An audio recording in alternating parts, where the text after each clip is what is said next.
wanawake na makundi mbalimbali ya wajasiriamali wa jijini Dar es Salaam kwenye hafla iliyofanyika kwenye kituo cha mikutano cha kimataifa cha Julius Nyerere. Ndugu viongozi na wadau wote mlioko hapa kwenye ukumbi huu, serikali ya awamu ya 6 imeendelea kuweka mazingira wezeshi kwa makundi haya,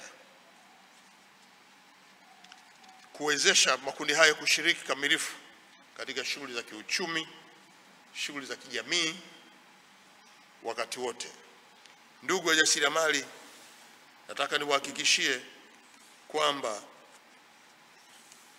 serikali yenu ambayo sasa inakwenda kuundwa nyingine ni kuja kuendeleza mazuri haya yote na yale mengine mapya ambayo pia mgombea wa tiketi ya CCM Mheshimiwa Dr. Samia Suluhu Hassan ametoa siku 100 za awali na mambo ambayo atayafanya yanayounganisha na uendelevu wa haya yote ambayo tunakwenda kufanyia kazi. Wewe tayari tunaweza kupata picha tunakokwenda. Tunaweza kupata picha ya maendeleo yetu ya nchi. Tunaona tunapoelekea kwenye shughuli binafsi, maendeleo na ya uchumi ya mtu mmoja mmoja tunaanza kuyaona kupitia maelezo haya yaliyopo serikalini, maelezo ambayo mtayapata leo na maelezo ya Mheshimiwa Rais anayemaliza muda na ambaye pia anaomba ridhaa kuendelea. Jukumu letu ni kuhakikisha kwamba taifa letu linakuwa endelevu. Katika hatua nyingine, Mheshimiwa Majaliwa amesema serikali itaendelea na msukumo wa kuhamasisha na kusimamia uanzishwaji na usajili wa vikundi vyenye mwelekeo wa ushirika na makampuni, pamoja na kuwawezesha kupata mitaji na elimu ya matumizi ya mitaji hiyo ili waweze kuendesha shughuli zao kwa uhakika. Serikali kupitia halmashauri, wilaya, toeni msukumo wa kuhamasisha na kusimamia uanzishwaji wa usajili wa vikundi mbalimbali vyenye mwelekeo wa ushirika kwa wajasiriamali hawa ili waweze kufikiwa kwa urahisi. Wafikiwe katika kupata mitaji, wafikiwe katika kupata elimu ya matumizi ya mitaji hiyo, wafikiwe katika kutambua changamoto zao na kuzitatua kwa haraka. Mmoja mmoja huko unaishi kule Mwenge, si rahisi kukujua, lakini kama kikundi ni rahisi kuwafikia na kuwajua. Kwa hiyo nendeni mkajisajili kwenye mifumo ya kidigitali na vikundi vyenu, serikali wafikie. Fuatilieni kwa karibu viongozi wa wilaya, kwa wilaya na halmashauri. Fuatilieni kwa karibu mwenendo wa biashara zao, mwenendo wa ujasiriamali wao, waweze kutatuliwa changamoto zao, waweze kutatuliwa kero zao, ili muone kama je, tunapata ufanisi au la. Naye Waziri wa Maendeleo ya Jamii, Jinsia, Wanawake na Makundi Maalum Dr. Dorothy Gwajima amesema kuwa anamshukuru Rais Dr. Samia kwa kusimamia maono yake ya kuhakikisha kuwa ananyanyua kundi la wajasiriamali ili liende safari ndefu ya kumiliki uchumi wa Tanzania. Mheshimiwa Waziri Mkuu, safari imeanza kwa kuundwa wizara ambayo haikuwepo hapo awali katika awamu zote, lakini Dr. Samia Suluhu Hassan amefanya iwepo. Makundi haya ameyakusanya yote, kama vile mnavyoona kuku anakusanya vifaranga vyake kutoka kona zote na kuviatamia akayaweka kwenye hii wizara. Nani kama Dr. Samia Suluhu Hassan jamani? Dr. Samia Suluhu Hassan ana moyo wa kuona mtu mnyonge chini kabisa katikati ya maendeleo yaliyotokea katika nchi hii. Akasema hapana, waiteni wote waje kwangu ni wakusanye, ni waatamie, lakini nataka ni wasajili, ni wafahamu mmoja baada ya mwingine. Akaanzisha mfumo wa usajili wa wafanyabiashara ndogo ndogo, na leo hii Mheshimiwa Waziri Mkuu, 111,000 wameshasajiliwa katika mfumo huo. Wafanyabiashara oye! Wakizungumza katika mkutano huo, viongozi wa wajasiriamali hao wameishukuru serikali ya awamu ya 6 kwa jitihada mbalimbali ambazo imekuwa ikizifanya katika kuhakikisha kundi hilo linaendelea kustawi. Tunatoa shukrani zetu za dhati kwa Mama Samia kwa kuyatambua haya makundi maalum, hasa upande wa mamalishe na babalishe walisaulika sana. Tulikuwa hatujulikani, tunauza sehemu yoyote, lakini tumeheshimishwa, tumepewa uongozi, tumeweza kusaidika katika kupata mikopo, vitambulisho vya ujasiriamali vimetufikia, tunavitumia na vinaweza kutusaidia kwenye vizimba vyetu. Lakini pia ametusaidia kwenye kutumia nishati safi. Ameweza kuhamasisha na kuweza kutuelimisha katika utumiaji wa nishati safi. Sisi mamalishe tulikuwa tunatumia kuni, tunaumwa vifua, lakini pia hata huduma za afya zinakuwa ni changamoto kwa sababu bima pia ni kubwa. Kwa hiyo tunamshukuru Mama Samia kwa hicho kitu alichoweza kukifanya kutambua sisi, nadhani kwa sababu tu ni mama, lakini tunampongeza sana, tunaendelea kumpongeza. Kitu kingine ambacho ametusaidia mama ni kuweza kuwafikishia ujumbe wale wa huduma za jamii NCCF. Sasa hivi wamekuwa wakitupitia ili kuweza kutunza walau kidogo kidogo. Unajua mamalishe pia naye anaweza kuwa mstaafu pia. Ibrahim Jamali, Sky TV. Naam, ni namna ambavyo serikali inashiriki kamilifu katika kuhakikisha kwamba inaweka mazingira ya wezeshi kwenye jamii. Ni hotuba ambayo imeweza kutolewa na Waziri Mkuu Mheshimiwa Kassim Majaliwa. Asante Ibrahim Jamal kwa taarifa hiyo ya kwanza kabisa. Naam, askari polisi nchini wametakiwa kuendelea kushirikiana na wananchi katika kubaini, kuzuia na kutanzua makosa yanayotokana na vitendo vya udhalilishaji wa kijinsia pamoja na ukatili dhidi ya watoto ili kukomesha vitendo hivyo na jamii ibaki kuwa salama. Alan Eslon ana taarifa zaidi.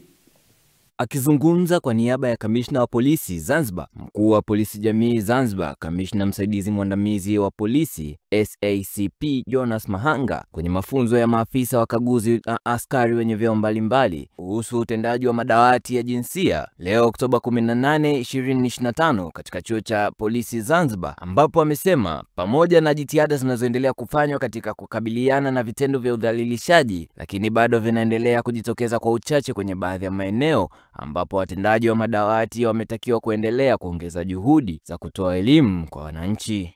Mwezi Januari hadi Septemba 2025 jumla ya makosa ya kubaka 512 yameripotiwa ikilinganisha na makosa 680 yaliyoripotiwa mwaka 2024. Hapa kuna upungufu wa makosa 168. Lakini pamoja na kuwa na upungufu, bado tunapoongelea makosa 512 bado ni makosa mengi zaidi. Tukija kwenye kulawiti 2025 yalipotiwa makosa 70 ikilinganishwa na 127 yaliyoripotiwa na mwaka 2024. Hapa kuna upungufu ya makosa 57. Mbona yenyewe bado iko juu? Bado tuna kazi ya kufanya, kazi kubwa. Takwimu ziko juu, kwa hiyo nataka tuongeze bidii zaidi.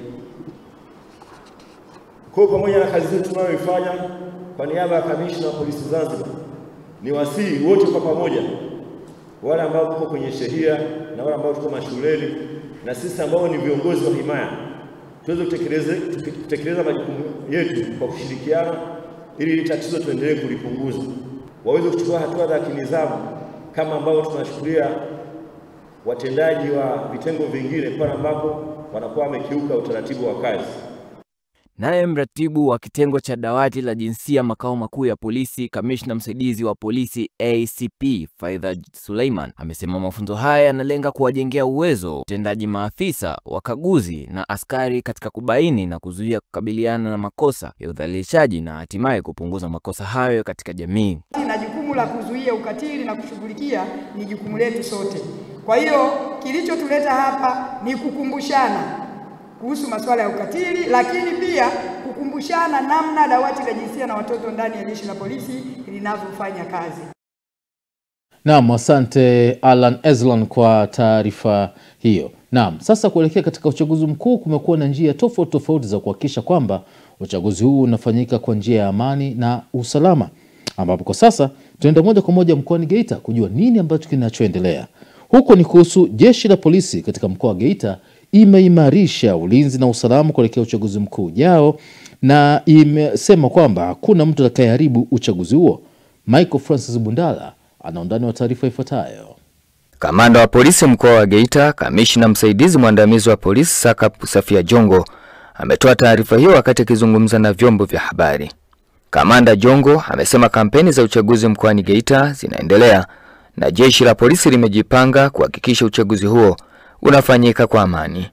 Jongo amesema jeshi la polisi na vyombo vingine vya ulinzi na usalama wamejipanga kuhakikisha hakuna atakayeharibu uchaguzi. Kwamba kampeni za uchaguzi Geita zinaenda vizuri. Lakini hata hivyo jeshi la polisi limejiandaa vizuri kuhakikisha kwamba uchaguzi ndani ya mkoa wa Geita unapita kwa usalama na amani kabisa. Na tutahakikisha, na nichukue wito huu kuwaomba wananchi wa mkoa wa Geita, kamanda wenu pamoja na majeshi yote ya ulinzi na usalama tumejiandaa vizuri sana kuhakikisha kwamba haki ya mwananchi wa Geita ya kwenda kupiga kura haipotei. Niwaombe na niwashauri na niwasihi wananchi wote wa Geita, tafadhalini jitokezeni mwende mkapige kura. Geita ni salama, Geita ni amani, na hakuna jambo lolote ambalo linaweza likakupata kwa sababu umeenda kupiga kura. Nendeni mkapige kura, usalama ni mkubwa sana, tumejimarisha, tumejipanga vizuri, hakuna mtu yoyote ambaye ataweza kuharibu uchaguzi Geita. Jeshi la polisi liko vizuri sana, tumia haki yako. Kura yako ni haki yako, jitokeze kupiga kura, amani na usalama upo, mimi kamanda wenu nawahakikishia hiyo. Taarifa hiyo inakuja ikiwa siku zinaendelea kuisogelea Oktoba 29 mwaka huu, ambayo ni siku ya uchaguzi mkuu. Michael Francis Bundala, Sky TV. Asante Michael Francis Bundala kutoka mkoani Geita. Mtazamaji, kama unaungana nasi, hii ni Sky TV, na katika ulimwengu wa habari, miongoni mwa habari ambazo tunazo siku huu ni pamoja na mgombea wa uwakilishi wa jimbo la Kiwani ndugu Hemed Suleiman Abdullah awaomba wa Tanzania wakapige kura. Karibu katika ulimwengu habari. Mimi ni Mariango Mugeta kutoka hapa Sky TV. Mgombea wa uwakilishi wa jimbo la Kiwani ndugu Hemed Suleiman Abdullah amewataka walimu wa madrasa wanawake kuendelea kuwekeza katika mambo ya kheri, hasa katika kuwafundisha vijana kutambua Mola wao. Hata hivyo amesema hayo wakati akizungumza na kuomba kura kwa walimu wanawake ambao wanafundisha madrasa pamoja na wana madrasa walioko ndani ya jimbo la Kiwani, huku katika uwanja wa Mwange Kiunga, ambao pia amezungumza kwa niaba ya walimu wenzao wa madrasa Amina Sabina, Salum Hamad na Ok Mariam Juma Khamis pia wamehusika, ambapo wameomba viongozi hao kuweza kuwasaidia kwa kuzifanyia ukarabati madrasa ambazo ni chakavu. Hii ni taarifa zaidi. Na waomba sana, kuna maneno huko nje wanasema tarehe 28 sisi tutakwenda kusindikiza kura za mapema. Tunawaambia wanaopiga kura tarehe 28 ni vyombo vya ulinzi na usalama. Wewe unakwenda, haya wewe chombo cha ulinzi? Wewe unakwenda wewe chombo cha ulinzi? Tarehe 29 sisi tutoke tukapige kura kwa utulivu, hakuna mtu ataguswa. Sawa jamani? Mimi makamu wa pili, ndugu yenu, mwenenu hapa, lakini na kiongozi wetu rais wa Zanzibar, sawa atakwenda tarehe 20 na ngapi? 9. Hata kwenda tarehe 28 kwa sababu tarehe 28 sisi si watu wa vyombo vya ulinzi na usalama. Sawa Sasa watu wale watakuwa na uniform. Sasa wewe unakwenda, haya wewe nani? Ukenda pale ukijitokeza wakisema huyu amekusudia kufanya vurugu, watakuwa wamekosea? Hawajakosea? Wakikushughulikia watakuwa wamekosea? Halafu utakuja kupiga kelele hapo? Kungwenda yazinga? Unaona mambo hayo sasa? Sasa nawaomba kina mama, tuna watoto wetu, mna waume zenu, mna ndugu zenu, waambieni tafadhalini tufuate utaratibu. Kuhusu majengo ya madrasa, kuhusu umeme, maji, vyoo katika madrasa. Kwa kusema la ukweli, tuna usumbufu mkubwa sana katika madrasa zetu. Mie nilisimama hapa nayo madrasa toka mwaka niliojenga, huu ni mwaka wa 6. Haijapata choo, milango haina, madirisha haina. Tumejenga zawia la Mwambe mzima hili, sasa hivi halina madirisha, zawia halijatulia. Kwanza mheshimiwa, kwenye hii jumuiya changamoto kuu tunaomba kwamba uendeleze mashirikiano ya hizi madrasa zote zilizopo katika hili eneo la Mwambe na lile la jimbo kwa ujumla. Kwa hiyo tunaona kwamba mashirikiano machache ambayo yanasababisha kutofikia lile lengo hasa la uendeshaji wa ile shughuli yetu. Kwa hiyo hili tunakuomba ulichukue, uweze kuziunganisha madrasa zote kuwa kwa pamoja bila ya kuangalia itikadi wala mila wala kitu chochote, kitu ambacho Uislamu kilikuwepo hapo tangu awali. Kwa hiyo hili tunakupa. Na asante kwa taarifa hiyo kutoka visiwani Zanzibar. Miongoni mwa vitu ambavyo vinashughulikiwa zaidi na serikali ni kuhusu migogoro ya ardhi. Sasa tunaenda moja kwa moja Dar es Salaam katika eneo la Mbezi Msakuzi, ambapo huko tunakutana na familia ya marehemu Yahya Kafuye wa Mbezi Msakuzi. Wilaya ya Ubungo imeomba Rais Dr. Samia Suluhu Hassan kuingilia kati na kuwasaidia kutatua mgogoro wa ardhi ambao umedumu kwa zaidi ya miaka 10 sasa. Undani wa taarifa hii tunaungana naye Nora Damian. Akizungumza na vyombo vya habari, Pili Kafuye ambaye ni mke wa marehemu amesema eneo hilo walilipata mwaka 1977, lakini baada ya mumewe kufariki mwaka 2014 wameibuka watu wanaodai kuwa ni wamiliki halali na kuwaita wao kuwa ni wavamizi. Ili eneo tulipata enzi ya kilimo cha kufa na kupona, enzi ya Nyerere mwaka 1977-78 wafanya kazi ili waweze kujikwamua katika maisha. Tulikuja huku, mume wangu alipewa ekari 4 na robo. Baada ya majirani waliokuwa wanauza maeneo yao, mmoja akiitwa Seba aliniuzia ekari 2 kwa shilingi 8,000 na mwingine mpenda kula aliniuzia eka 3 kwa shilingi 10,000. Kwa hiyo ilikuwa jumla eka 5, na zile eka 5 za mwanzo jumla ilikuwa eka 10 na robo. Ilivyofika mwaka 2000 mume wangu akalisajili ili shamba lote ardhi na lina beacons tayari. Ukienda ardhi inaonekana ili shamba kama ni la mtu limepimwa.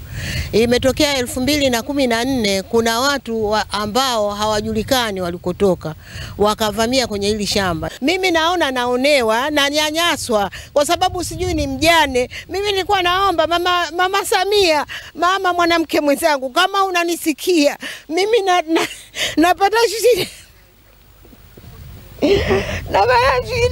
Naonewa, naambiwa utavunjua hiyo nyumba. Mimi nateseka.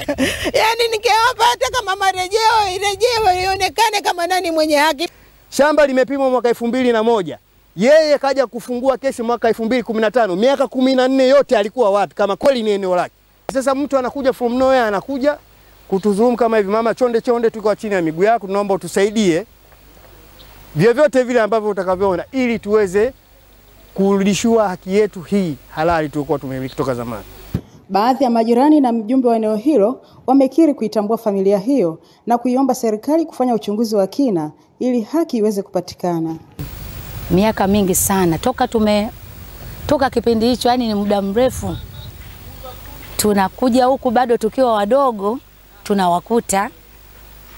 tunamkuta huyu mama kipindi hicho yuko na marehemu mume wake. Tunakuja sisi kulima huku, tunalima miogo. Wakati huo tukiishi Mburahati, lakini tulikuwa tunakuja tukilima tunamkuta huyu mama na marehemu mume wake. Sasa nimeshtushwa kusikia hizi taarifa kwamba kuna mmiliki mwingine wa eneo hili. Kiukweli nimeshangaa. Anaonewa, kiukweli anaonewa. Mimi katika eneo hili la Msakuzi nimenunua eneo hili tangu mwaka 90. Niliponunua ila nimemkuta huyu mzee pamoja na mama Kafuye. Lakini sasa baada ya mzee huyu kufa ndo ikaibuka sasa kundi moja ambalo linatushangaza, si wametokea wapi. Hatuwajui kabisa. Wanadai kwamba eneo hili ni katika sehemu ya shamba hili na wao ndio wahusika. Sasa sisi tumebaki kushangaa tu. Kwani huyu mama huyu anataka kudhulumiwa kitu ambacho ni cha kwake. Kutoka Dar es Salaam, Nora Damian, Sky TV. Ni taarifa hiyo kutoka maeneo ya Mbezi Luis kuhusu migogoro zaidi ya ardhi. Ndio ambayo nitakamilishia katika upande wa habari za kitaifa. Mapumziko yafuatayo ndio tutaweza kuunganisha moja kwa moja na Pius Jayunga katika habari za kimataifa, ambapo huko kubwa zaidi ni kuhusu wa Kenya waendelea kuaga mwili wa mpendo wao marehemu Mzee Odinga.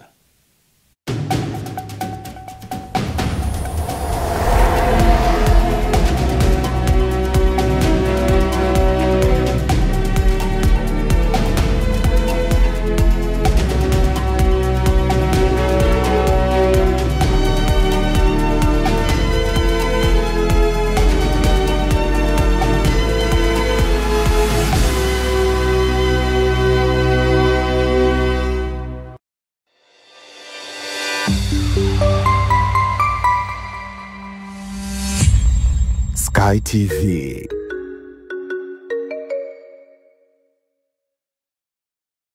Sky TV inakukaribisha mfanyabiashara, mjasiriamali, taasisi na mashirika mbalimbali kutangaza biashara yako kwa gharama nafuu. Sky TV itafurahi kuwa sehemu ya kufanikisha ndoto yako ya kukua kibiashara. Karibu utangaze nasi ili kuwafikia wateja wengi kutoka maeneo mbalimbali ndani na nje ya nchi. Kwa maelezo zaidi, wasiliana na mkuu wa kitengo cha masoko kupitia simu namba 0673 33 61 99 au 0794 96 3336. Wakati wa kukua kibiashara, taasisi au shirika lako ni sasa. Changamkia fursa hii.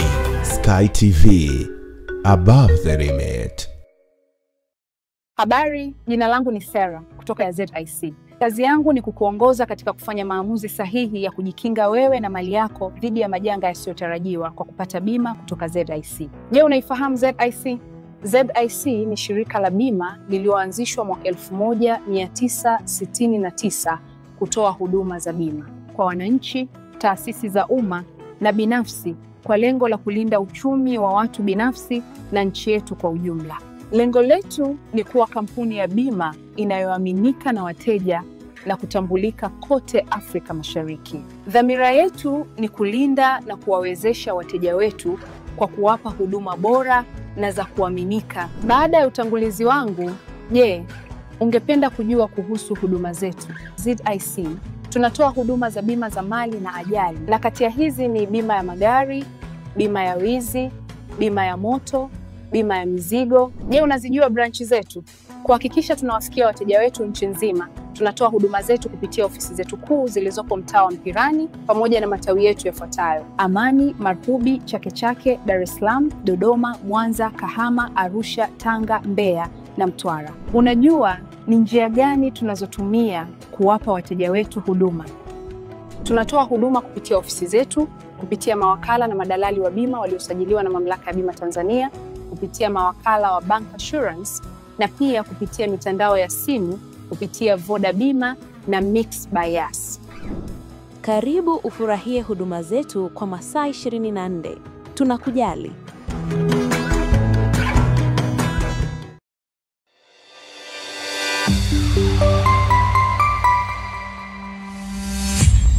Sky TV.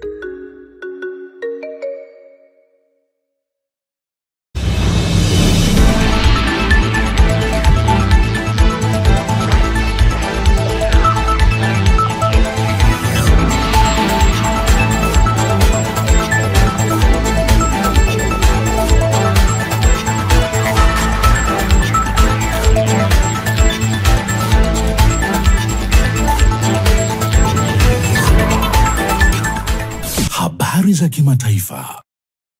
Karibu katika habari za kimataifa. Naitwa Pius Jayunga.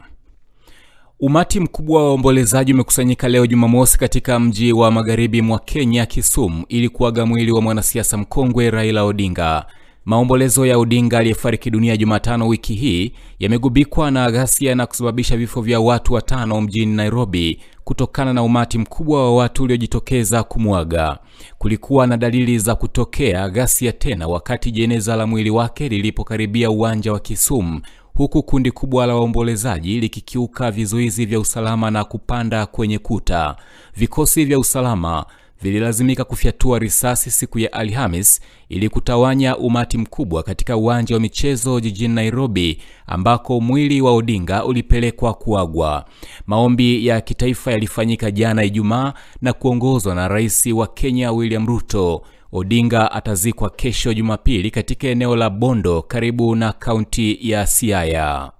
Na hatimaye kansela wa Ujerumani Friedrich Merz anakabiliwa na ukosoaji mkubwa kutoka kwa wabunge wa upinzani juu ya matamshi yake ya kufukuzwa kwa wahamiaji yaliyotafsiriwa kuwa ya kibaguzi. Matamshi hayo aliyatoa wakati akijibu swali kuhusu ushawishi wa chama cha siasa kali AfD na juhudi za serikali yake za kurekebisha sera ya uhamiaji. Merz alisema kwamba bado kuna matatizo katika mandhari ya jiji na ndiyo maana waziri wa mambo ya ndani wa serikali ya shirikisho anatekeleza zoezi la kuwafukuza wahamiaji wengi. Kauli ya mandhari ya jiji imekosolewa vikali kwa kuonekana kama ya kibaguzi, ikitafsiriwa kuwa maeneo ya mijini ambayo yana wakazi wa tamaduni mbalimbali kuliko vijijini yanapaswa kulengwa katika kuwafukuza wahamiaji. Katika barua iliyoandikwa kwa Merz, wanasiasa kadhaa kutoka chama cha upinzani cha kijani Greens wamemtaka aombe radhi hadharani kwa kauli walizoziita za ubaguzi wa rangi. Mwisho wa habari za kimataifa. Naitwa Pius Jayunga.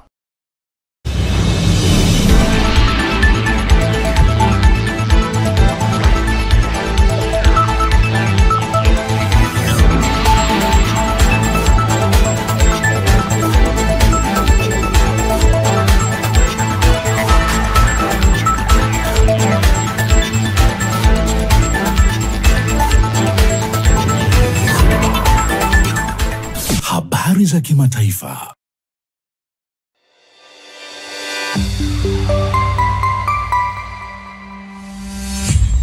Sky TV. Habari, jina langu ni Sarah kutoka ya ZIC. Kazi yangu ni kukuongoza katika kufanya maamuzi sahihi ya kujikinga wewe na mali yako dhidi ya majanga yasiyotarajiwa kwa kupata bima kutoka ZIC. Je, unaifahamu ZIC?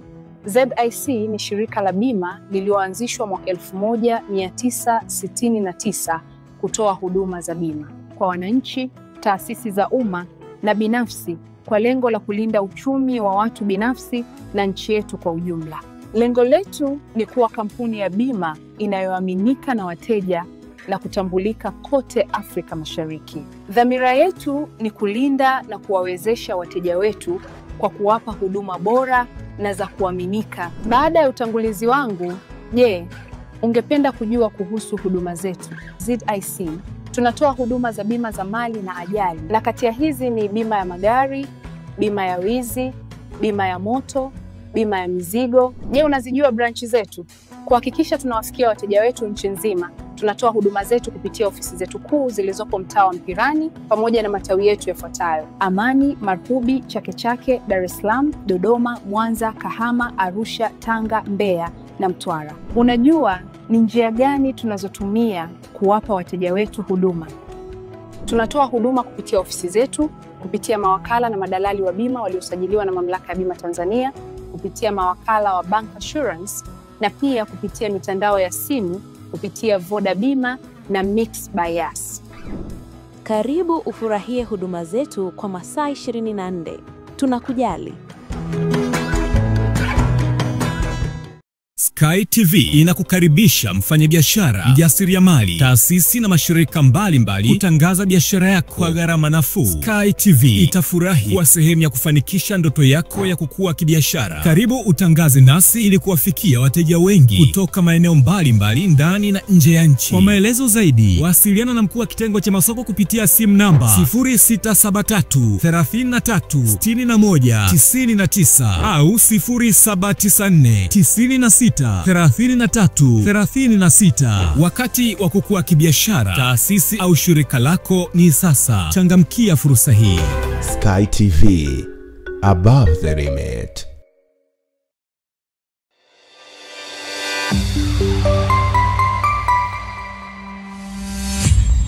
Sky TV.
Mtazamaji wa Sky TV, ndivyo ambavyo anakamilisha Pius Jayunga katika habari za kimataifa, na sasa tunaungana naye Rais Saidi katika upande wa michezo na burudani kujua kinachoendelea katika michezo ndani na nje ya nchi.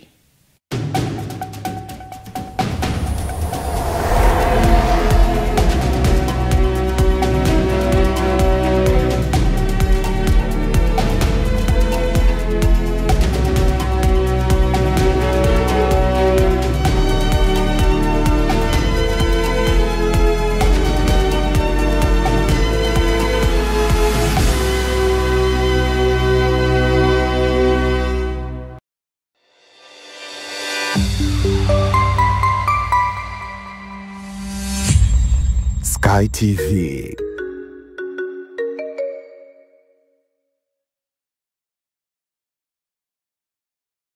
Habari, jina langu ni Sarah kutoka ya ZIC. Kazi yangu ni kukuongoza katika kufanya maamuzi sahihi ya kujikinga wewe na mali yako dhidi ya majanga yasiyotarajiwa kwa kupata bima kutoka ZIC. Je, unaifahamu ZIC? ZIC ni shirika la bima lililoanzishwa mwaka 1969 kutoa huduma za bima kwa wananchi, taasisi za umma na binafsi kwa lengo la kulinda uchumi wa watu binafsi na nchi yetu kwa ujumla. Lengo letu ni kuwa kampuni ya bima inayoaminika na wateja na kutambulika kote Afrika Mashariki. Dhamira yetu ni kulinda na kuwawezesha wateja wetu kwa kuwapa huduma bora na za kuaminika. Baada ya utangulizi wangu, je, ungependa kujua kuhusu huduma zetu? ZIC tunatoa huduma za bima za mali na ajali, na kati ya hizi ni bima ya magari, bima ya wizi, bima ya moto, bima ya mizigo. Je, unazijua branchi zetu? Kuhakikisha tunawafikia wateja wetu nchi nzima, tunatoa huduma zetu kupitia ofisi zetu kuu zilizopo mtaa wa Mpirani pamoja na matawi yetu yafuatayo: Amani, Marhubi, Chake Chake, Dar es Salaam, Dodoma, Mwanza, Kahama, Arusha, Tanga, Mbeya na Mtwara. Unajua ni njia gani tunazotumia kuwapa wateja wetu huduma? Tunatoa huduma kupitia ofisi zetu, kupitia mawakala na madalali wa bima waliosajiliwa na Mamlaka ya Bima Tanzania, kupitia mawakala wa Bank Assurance na pia kupitia mitandao ya simu kupitia Voda Bima na Mix by Yas. Karibu ufurahie huduma zetu kwa masaa 24. Tunakujali.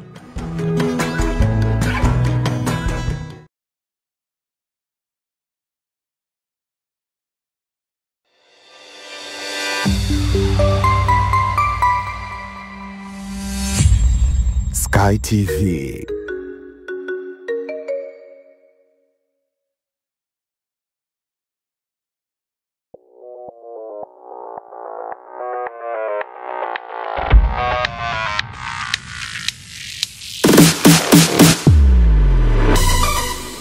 Habari za michezo na burudani. Asante sana mtazamaji wa Ulimwengu wa Habari kuendelea kuitazama Sky TV, na sasa ni wasaa kuelekea viwanjani kwenda kufahamu taarifa za kimichezo. Ungana nami mwanamichezo wako Lai Saidi. Klabu ya Yanga imepoteza mchezo wake wa kwanza wa raundi ya pili ya ligi ya mabingwa barani Afrika dhidi ya Silver Strikers kwa bao 1-0, bao la Andrew Joseph akifunga dakika ya 84 katika uwanja wa Bingu nchini Malawi. Yanga anahitaji ushindi wa goli 2-0 ili aweze kutinga hatua ya makundi ya CAF Champions League. Mechi ya marudiano itachezwa Oktoba 25 mwaka huu katika uwanja wa Benjamin Mkapa jijini Dar es Salaam. Mchezo huo utatoa maamuzi nani wa kwenda hatua ya makundi ya ligi ya mabingwa barani Afrika. Wakati huo wawakilishi kutoka Tanzania katika michuano ya kombe la shirikisho barani Afrika, Azam FC wameshinda mchezo wao wa kwanza wa raundi ya pili ya ligi ya kombe la shirikisho barani Afrika dhidi ya KMKM kwa bao 2-0. Mabao ya Azam FC yamefungwa na Pasco Msindo pamoja na Kitambala Bola na kuhakikisha timu yao kutanguliza mguu mmoja katika kuelekea hatua ya makundi ligi ya mabingwa barani Afrika. Kumlazi, hii ni kuelekea kombe la shirikisho barani Afrika. Kwingineko ni timu ya wanawake ya Tanzania Twiga Stars imeingia kwenye orodha ya timu 10 za taifa kwa upande wa wanawake zinazowania tuzo ya klabu bora Afrika. Hatua hii imesababishwa na juhudi za timu, kwa sababu kwa mara nyingine timu ya wanawake ya Tanzania imeandika historia kwa kupanda kwa nafasi 6 kwenye viwango vya ubora vya FIFA ambavyo vimetolewa Agosti 7 mwaka huu, na mafanikio hayo ambayo yanaridhisha ukuaji wa soka la wanawake, juhudi na nidhamu ya hali ya juu ndani ya kikosi hicho. Ikiwa imeweka rekodi kubwa kwa nia kutoka Afrika, Tanzania kupitia timu ya Twiga Stars imekuwa ndo timu pekee kwa sasa kupanda kwa nafasi kubwa, huku ikiwa imefikisha alama 1097. Aidha, Twiga Stars imekuwa kwenye kiwango bora ukanda wa Sekafa, hususan kwenye mashindano ya Sekafa Women's Senior ambayo yalifanyika Tanzania mwaka huu, ambapo ilifanikiwa kubeba ubingwa. Huku katika tuzo za CAF kwa mwaka huu, pia upande wa mchezaji bora chepukizi, nyota wa timu ya Twiga Stars na JKT Queens Esther Maseke pamoja na Winifrida Gerard wakiwa ni moja ya wachezaji wanaowania tuzo hiyo, ishara ambayo inaonyesha mwanga katika soka la wanawake. Baada ya kutangazwa kuwania tuzo ya mchezaji bora wa CAF, nyota wa Twiga Stars Esther Maseke pamoja na Winifrida Gerard wao wameonyesha furaha yao baada ya kutangazwa kuwania tuzo hizo. Naitwa Esther Maseke, mchezaji wa JKT Queens na Twiga Stars. Taarifa hii nimeipokea kwa ukubwa sana, kwa sababu ni ndoto ya kila mchezaji anacheza mpira, anahitaji kufika sehemu hiyo, na sio sehemu hiyo tu, pakubwa zaidi ya hapo. Ndoto yangu ni kuwa mchezaji mkubwa, so Afrika Mashariki tu, hata duniani. Ingano naona ni juhudi zangu ndio zimenifanya hadi nimefika hapa. Inaenda kuniongezea nguvu, kwa sababu kufikia hapo ni ndoto ya kila mchezaji. Mimi nachopenda kuambia wasikate tamaa, kila kitu kinawezekana. Kwa majina naitwa Winifrida Gerard, ni mchezaji wa JKT Queens na Twiga Stars. Mimi nimepokea vizuri, nimefurahi kwa kupata taarifa hii. Ndoto yangu mimi ni kuwa mchezaji mkubwa Afrika na duniani nzima. Mimi naweza kuambia wachezaji wenzangu wasikate tamaa, wajitume, wapambane, waamini wanachoamini, watafikia nilipofikia mimi. Mimi nahisi kilichowashawishi mpaka mimi niwe mchezaji bora ni upambanaji wangu, kujituma kwangu, na umri wangu mdogo umeweza kuniweka mimi niwe mchezaji bora.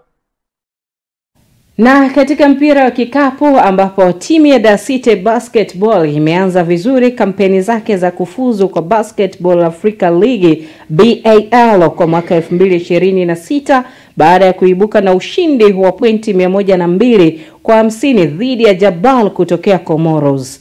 Mchezo huo umechezwa jana katika viwanja vya shule ya IST vilivyopo Masaki jijini Dar es Salaam, ambapo Dar City ilionyesha ubabe na kuutawala mchezo kuanzia mwanzo hadi mwisho. Usiku huu Dar City ipo tena uwanjani kwa mchezo wa mwisho wa hatua ya kufuzu dhidi ya Namuongo Brothers kutoka Uganda katika viwanja vya International School of Tanganyika.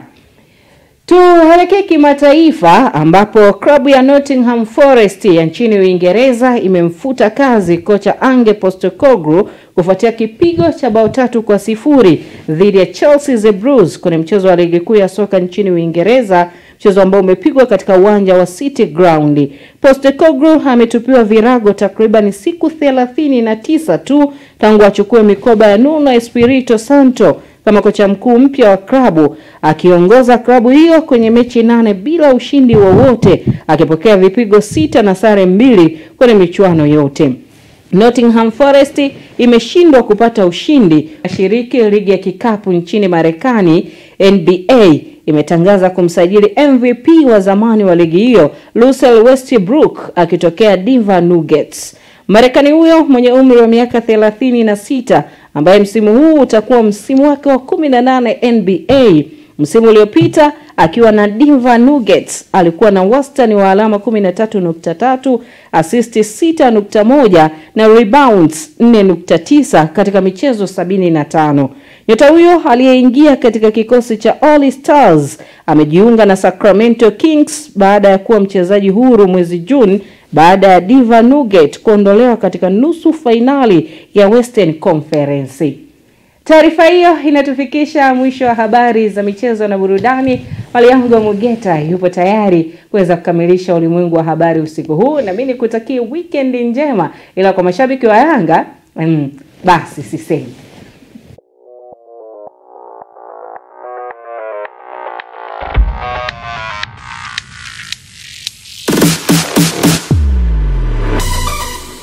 Habari za michezo na burudani.